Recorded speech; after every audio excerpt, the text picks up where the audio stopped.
লোকসভা নিৰ্বাচনৰ প্ৰচাৰৰ কালত কংগ্ৰেছ প্ৰাৰ্থী হৈ প্ৰচাৰ চলোৱা এইজন অখিল গগৈ।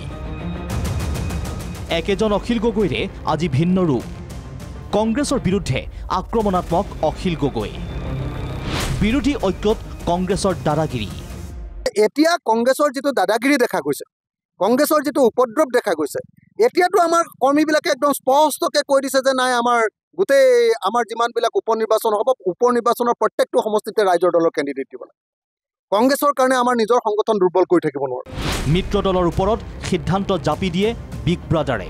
কংগ্ৰেছ দলে তেওঁলোকে বিৰোধী ঐক্যমঞ্চৰ আটাইতকৈ ডাঙৰ পাৰ্টিটো হৈ তেওঁলোকে আমাক লগত লৈ যিধৰণে কাম আগবাঢ়িব লাগিছিলে তাতকৈ আমাৰ ওপৰত সকলোবিলাক সিদ্ধান্ত জাপি দিবলৈ লোৱাৰ কাৰণে আৰু নিজৰ ইচ্ছামতে নিজেই এটা কথা নিজে বনাই লয় আৰু নিজে সিদ্ধান্ত জাপি দিয়াৰ কাৰণে আচলতে আমাৰ মাজত এটা ভুল বুজাবুজি। এয়া বিৰোধী ঐক্যৰ অংশীদাৰ ৰাইজৰ দলৰ অভিযোগ। ইমানেই নহয়, কংগ্ৰেছৰ বিৰুদ্ধে অভিযোগৰ পাহাৰ গঢ়িলে অখিল গগৈয়ে। বিপদ কালতহে বন্ধু লাগে কংগ্ৰেছক।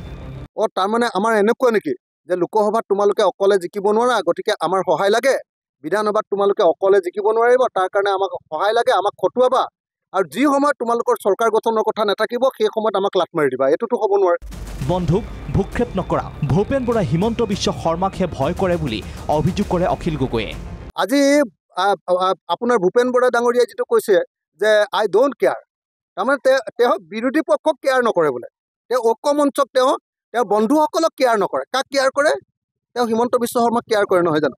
প্ৰদেশ কংগ্ৰেছৰ সভাপতি ভূপেন কুমাৰ বৰাই উপ নিৰ্বাচনক কেন্দ্ৰ কৰি তৃণমূল কৰ্মীৰ পৰামৰ্শৰ প্ৰসংগৰে বিৰোধী ঐক্যক নৎসাত কৰাৰ পাছতে সৰব হৈছে ৰাইজৰ দলৰ সভাপতি বিধায়ক অখিল গগৈ। ভূপেন বৰাৰ মন্তব্যত ক্ষুব্ধ ৰাইজৰ দলে উপ নিৰ্বাচনৰ প্ৰতিটো সমষ্টিতে প্ৰাৰ্থী প্ৰক্ষেপৰ চিন্তা চৰ্চাও কৰিছে। ইয়াৰ পৰিপ্ৰেক্ষিতত 22 জুলাইত বৰ্ধিত কাৰ্যনিৰ্বাহক অনুষ্ঠিত কৰি সিদ্ধান্ত ল'ব ৰাইজৰ দলে। অহা 22 তাৰিখৰ দিনা আমাৰ ৰাইজৰ দলৰ এতিয়া এক্সিকিউটিভ আমি বৰ্ধিত কাৰ্যনিৰ্বাহক বহাবলগীয়া পৰিস্থিতি হৈছে। আমাৰ হুলস্থুলীয়া পৰিৱেশ সৃষ্টি হৈছে আৰু হয়তো এক্সিকিউটিভত এনেকুৱা সিদ্ধান্ত হ'ব পাৰে যে উপ নিৰ্বাচনৰ প্ৰত্যেকটো সমষ্টিতে আমাৰ নিজৰ কেণ্ডিডেট দিম। উপ নিৰ্বাচনত কংগ্ৰেছক সমৰ্থন কৰিবলৈ সাজু থকাৰ পাছতো ভূপেন বৰাৰ মন্তব্যই ৰাইজৰ দলক ক্ষুণ্ণ কৰিছে।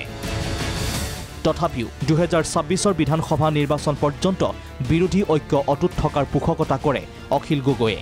লোকসভা যেনেকৈ একেলগে খেলিছিলোঁ, উপ নিৰ্বাচনো একেলগে খেলোঁ, পঞ্চায়ত নিৰ্বাচনো একেলগে খেলোঁ, আৰু 26ত হিমন্ত বিশ্ব শৰ্মাক বিদায় দিয়াৰ পাছত যদি আমাৰ মাজত কিবা কাজিয়া কৰিব লাগে কৰিম, কিন্তু 26ত আমি হিমন্ত বিশ্ব শৰ্মাক বিদায় নিদিয়ালৈকে আমাৰ মাজত কিন্তু ঐক্যবদ্ধভাৱে আগবাঢ়ি যাব লাগে বুলি মই ভাবোঁ।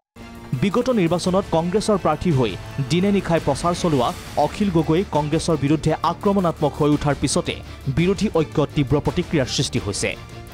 বিৰোধী ঐক্যত ফাট নাই, ভুল বুজাবুজি বুলিহে এনেদৰে কিমান দিনলৈ জোৰা তাপলিৰে চলে সেয়া ৰাইজৰ দলৰ বৰ্ধিত কাৰ্যনিৰ্বাহকৰ দিনাই স্পষ্ট হোৱাৰ সম্ভাৱনা আছে।